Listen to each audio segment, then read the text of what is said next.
in Budget 2018, the Singapore government announced that reverse charge will be implemented in Singapore from 1st Jan 2020. Currently, if a Singapore company engages a Singapore service provider, it will likely need to pay additional 7% GST. On the other hand, if the Singapore company engages an overseas service provider, no Singapore GST will be payable because the overseas service provider will not be registered for GST in Singapore. Assuming all things being equal, it will appear that it's cheaper to engage the overseas service provider and create an uneven level playing field between Singapore and overseas service providers. Hi, I'm Bing Kyong. I'm the GST leader at PwC Singapore. You're watching Let's Get Real about reverse charge. The simplest way of explaining reverse charge is to use an example.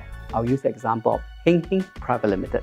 Heng Heng is a GST registered company in Singapore developing both residential and non-residential properties. So currently, if Heng Heng were to engage an overseas architect, let's say assuming the service fee is 1 million, you just pay 1 million full stop. But come 1st Jan 2020, assuming it engages the same overseas architect who charges the same 1 million, Heng Heng not only will need to pay 1 million to the overseas architect, you will also need to self-account $70,000 of GST to the IRAS as if Heng Heng itself is a service provider. So this self-accounted GST of $70,000 is what we call reverse charge. That means Heng Heng assuming the reverse role as if it is the service provider. In short, with the implementation of reverse charge, Heng Heng will not be as heng as before.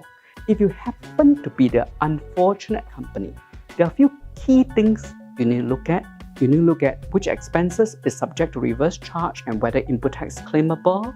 You need to look at what additional tax code you need to create for reverse charge purposes, the accounting entries for reverse charge, how changes to your system and processes need to be made in order to comply with the reverse charge rules.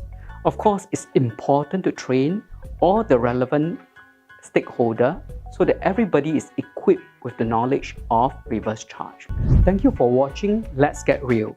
May the hengness be with you. Please like this video if you learned something new.